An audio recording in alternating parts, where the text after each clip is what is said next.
All right, we are already in the second week of the November training block, and I thought I might as well take a second and tell you what we're going to do in November before it's come and gone. I also want to go back and just quickly recap what we covered in October. If you missed anything, you can go back and pick up any of those pieces. And I'd also like to touch upon the rationale of how the weeks are constructed, the ebb and flows, and some of the rationale behind that, as well as how you can make adjustments to make it fit your schedule if you need to do that. So first of all, let's talk about that. How does each week ebb and flow? Obviously, we start off with a nice recovery week, and that's purely for the purpose of, I know most of us are working Monday to Fridays. Not everybody, but yeah, I'd say the majority. So usually weekends tend to be a little bigger, a little heavier on the volume, sometimes on the intensity, especially if you're swimming on the Saturdays. So coming off a bigger weekend where that focus is, I'll say, a lot of aerobic endurance. It's always going longer because we tend to have more time, which means Monday is a perfect day to take down, take off, recover from, again, that higher volume, that higher training stress, and then get ready for the rest of the week. So it also gives you a little time to prepare, get everything organized, wash your stinky kits, whatever you need to do to get ready for the week of training ahead. So the weekends, like I said, primarily aerobic endurance focused. You got a day off heading into starting the week off. And then we really get into it where a lot of the programming is actually contingent on when we can rent lane space. And obviously we're tied to specific days for that. Man, I wish we could swim Monday, Wednesday, Fridays. That would be perfect. But we'll take Tuesday, Thursday, Saturdays, fine. So the Tuesday, Thursdays are pretty much locked in. Those tend to be one day tend to be a little bit more technical, focused, drill focused, learning new skills, and I'll going to recap all the things that we've done and what we're going to be doing in this block. And then we usually do more of a training day in there as well. Typically, I like to make Tuesday the harder swim day. Or more training focused because you're coming off a rest day. And then Thursday, you're usually pretty bagged. A lot of times you're coming off the Wednesday night ride. Those who did do the Wednesday night ride. So a little more fatigue. So Thursdays tend to be a little bit easier. Not always the case, but primarily that's the way I like to structure it. So essentially the Tuesday, the Tuesday, Thursdays, I've combined swim and strength. I find those go really well together. They're not going to, I'm not going to say they complement each other, but they're not going to conflict with one another. So, for example, doing a really hard strength workout and then going for a really hard run, those two stresses with the muscular stress from strength training to the impact stress of running, that definitely increases the risk of injury. So again, I think these two marry really well, the swim and the strength. So that's what you're going to see in this block now is some strengths added on the Tuesday and Thursdays. Now that's totally up to you whether you can do those or not. If you're going into a gym, great. If you can do stuff at home, that's fine. If you need to modify any of the exercises, that's fine too. But that's the reason I've married the strength and the swim together. Now, Wednesday, Fridays, they tend to be the hardest days where we're really doing two, I would say, high quality workouts or higher intensity workouts, tempo or above, in the morning and in the evening. And they're, the two hardest, I shouldn't say two hardest. The two most stressful, at least on the lower body, as we combine cycling or running and cycling. Now, if you've heard about the Norwegian method, this kind of takes that concept and infuses it into what we're doing. And basically what the Norwegian method is 2 days a week, there's going to be 2 hard days in there where you're going to be doing tempo threshold or higher intensity work in the morning, and you're going to turn around and do it again in the evening. Now, obviously, it's worked pretty well for the Norwegians, and a lot of people have jumped on board with a very similar training modality. I've been doing similar work. Actually, I've been doing all this same work for a number of years now, and I will say it's worked for me. So that is why Wednesdays and Fridays are incredibly hard. That being said, to turn 2 back-to-back workouts in the same, I shouldn't say back to back, but 2 workouts in the same day that are of high intensity, maybe something you need to ease into. So this would be a modification that you can make, would be to pick one. Maybe Wednesday you do the ride and Friday you do the run, or vice versa, depending on your schedule. So you can cut some of that out. And throughout all of this, you are more than welcome to infuse as many additional easy, either recovery, zone 1 or zone 2, lower aerobic training sessions as much as you want in any of the swim, bike, or runs. So, I mean, these are pretty big weeks as it is. The week we're in right now, as long as my metrics are all correct, it looks like it's like a 14-hour training week, which is more than most of you need to do. So there is the ability to pick and choose. And of course, if you do need to move things around, if you're on the premium plan, you can drag and drop the workouts to other days and complete them on those days. Or this would especially come in handy if you plan on doing any of the rides or runs on Zwift. It does need to be in your calendar on the day that you want to do it on Zwift. So for some reason I missed this Wednesday run and I wanted to do it on Thursday on Zwift, then I would have to move it. So anywho, that's kind of the downfall of being on the free version next to or compared to the premium. So that's kind of the rationale between how the weeks are structured. Now looking at where we came from last month, we covered a lot in the pool. Again, I wanted to go back to a lot of the basic stuff, visit a lot of the technique stuff. So we did some basic training equipment stuff where we used all the different pieces of equipment. If you haven't got your fins yet, get your fins. They're going to come in handy for some of the drill work we got coming up, as well as a snorkel. If you haven't got a swim snorkel, I guarantee you that is a fantastic tool. We're going to use it quite a bit more, and there is a learning curve with it, so don't expect you just to throw it on and be good. It will take a little bit of practice breathing, and I can help you out with that, or you can go to the pool on your own and experiment. But those 2 pieces of equipment will be incredibly important. We did a bunch of breathing work. We did a lot of work using rest intervals, using pace intervals, hopefully using the pace clock. Stop using your watch, use the pace clock. You can press your buttons on your watch, but use the clock as your main method of leaving and, well, just leaving. I don't really care when you come in because I can see when you come in and I can time you. But if you don't know, I am always looking at your paces, looking at how you're swimming, comparing them or comparing the 2, and I can offer suggestions on what you might want to play with based on some of that feedback. That's why I really like you using the pace clock, as well as everyone else in your lane also has access to the same clock that you're using, which they don't have when you're just looking at your wristwatch. So be a swimmer. Swim like a team and use the pace clock.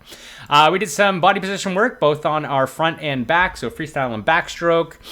We haven't gotten into the backstroke arm mechanics yet, but we will, because that's going to come hand in hand with freestyle arm mechanics. But we did play around with some send-offs, some open turns. We did some breaststroke arm mechanics. So we did some sculling to breaststroke arms to breaststroke. Worked a little bit on some breaststroke kick, which I'm sorry for some of you. And then lots of endurance, aerobic endurance building. I shouldn't say lots, but enough for now. Bike, we did some warm-up drill orientation, so went through all the different warm-up drills that you're going to see, all the different intervals you're going to see. We did 2 ramp tests to try to set your training zones, because that's incredibly important when trying to ride on Zwift or do workouts and execute them properly, as well as some aerobic endurance building, obviously, especially if you're doing any long rides on your own on the weekend.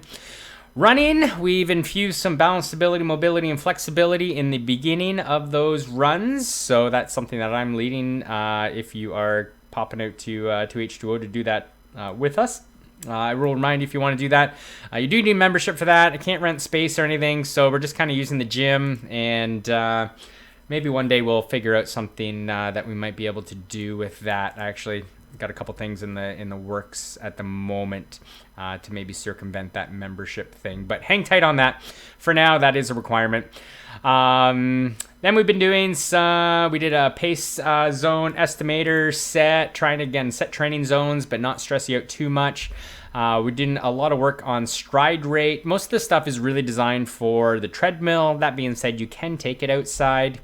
And to be honest, it's really designed to be done on Zwift. If you do have like a foot pod, a lot of the smartwatches now or heart rate monitors that have accelerometers will work. So you can, if you are running on treadmill, you can do this on Zwift, and it's really slick because you don't have to be continually looking at Training Peaks, what comes next. It'll just walk you through it, and it tells you exactly what to do.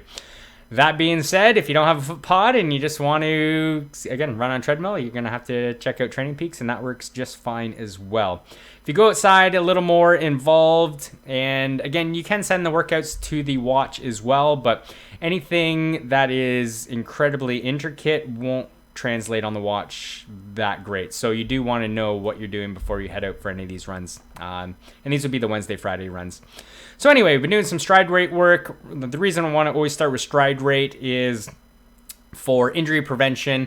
It is the best to start with just in terms of minimizing your vertical oscillation and minimizing your ground contact time, which are I'd say the two variables that lead to more impact stress than you need. So if you can limit that impact stress, then you're going to have a better chance of staying injury free while running. Again, the treadmill, because it absorbs the impact a little bit easier as the deck actually flexes on the treadmill, that is going to set you up for a little softer running platform than being outside as well. So it's a good time of year to do that type of work. We did some upper aerobic intervals, so tempo Fridays. Those aren't going to go away. Those bread and butter, absolutely gold. Then we did some upper aerobic. I said that. We did do a 20-minute FTP, which P stands for pace run, to try to, again, fine-tune the training zones even more. And then, of course, some aerobic endurance. So what is coming up for November? Now, we already, again, completed 1 week. We did Halloween swim, little fun stuff. We did some aerobic stuff. What else did we do here last week? As I scroll back, we did some tempo on the bike, which I blew my back out. I missed that one. We got in some hill work, some tempo on the run. Again, those are going to stay as is. And stretching out and doing some long aerobic work on the weekend. So anyway, to continue on with this month, and there are a few disruptions that I'll speak to as well, but let me zip through this. So we're going to continue the aerobic endurance stuff on the swim. You're going to see a little more aerobic endurance work this month. Primarily because I'm gone for a week as we head down to Arizona to do the Arizona Ironman. So there are going to be a little bit more longer swims that are a little less complex, a little less focused on technique because I won't be here, and you'll just be able to grab the workout and swim it with your lanes. So you're going to see more of that. However, we are going to hit flip turns this training block. We're going to hit breaststroke pullouts, and we are going to continue on with some of our testing. We will be doing a 1,500 meter test set again for the Saturday swimmers. That'll be our staple test this go around. And then we're going to do a 15 by 100 test set. And I'm going to talk about that one a little bit later on. I'm going to move away from the CTS, the 400 and the 200 test set, for the main reason that it seems to be very difficult to conduct when there are more than, I'll say, 3 people in a lane. Because you get bunched up, you get stuck behind each other. You don't swim it well because you bunch up. So the results are iffy anyway, and I think we can do a set that you get a better training stimulus out of, and it will give you personally better feedback as you progress through the season doing this set over and over again. You'll know your pace times a lot better. You'll be able to see the times coming down, and I can extrapolate a good amount of information about your strengths and weaknesses by doing this other test set. So we will hit that at the end of this block as well.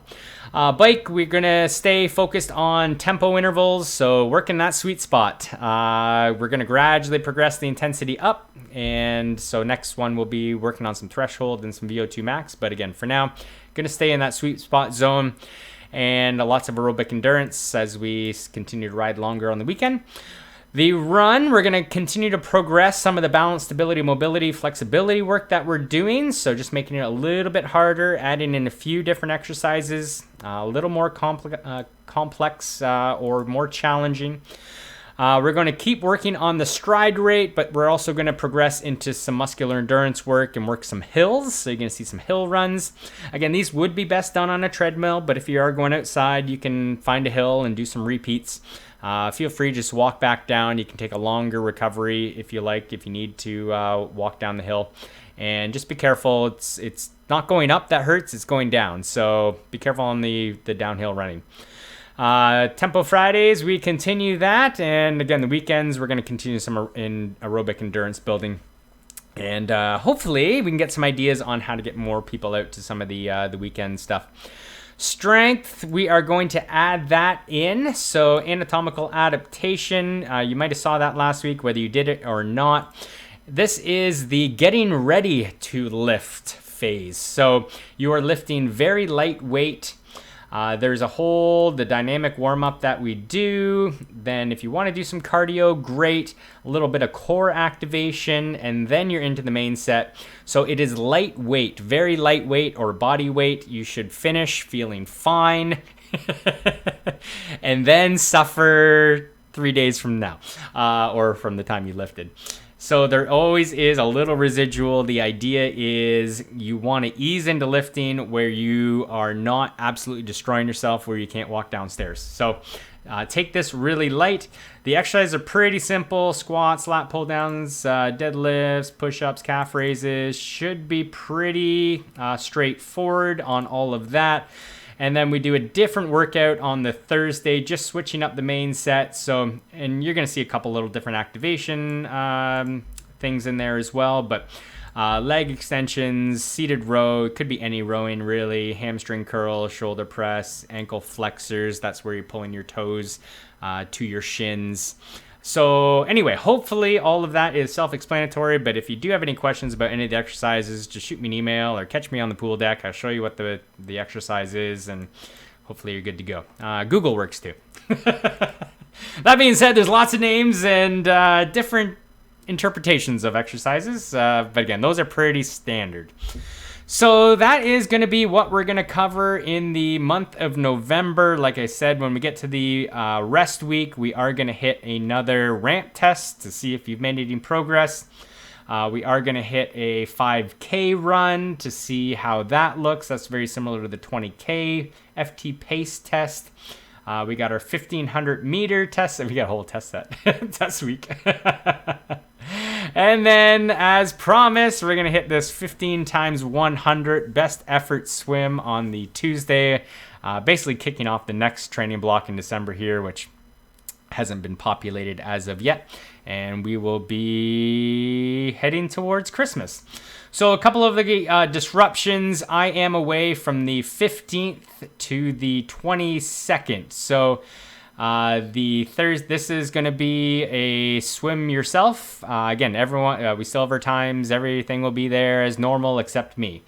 The 18th, actually, I should go back 1 week. There is no swim on the Saturday, the 11th. That's this Saturday. There is the pool's on stat hours for Remembrance Day. And then this week, where I'm away as well, but there's a swim meet. So you can't swim anywhere at H2O on the Saturday. Usually you can go to the Rutland, the Kelowna Family YMCA, and you can swim there. And yeah, Parkinson Rec Center isn't open. So no swimming this whole weekend at H2O. So you'll have to, maybe even Friday too, you might have to check out the schedule. And then I'm still away for the 21st, and I'll be back to work on some breaststroke pullouts on Thursday, the 23rd. I will be setting up meetups for the rides on the Wednesday night. You will have to lead yourself through the run stuff. And like I said, I'll be gone for a week. It's very rare I take vacation, and it's usually for a race. I hope you'll follow along and cheer us on from afar. But yeah, that is what we have cooking for the month of November. So can't wait to see you at the next training session. Try to hit as many as you can, and yeah, keep the momentum going in the right direction. See you in the pool, on the bike, running, lifting sometime soon. Take care, everybody. Bye-bye.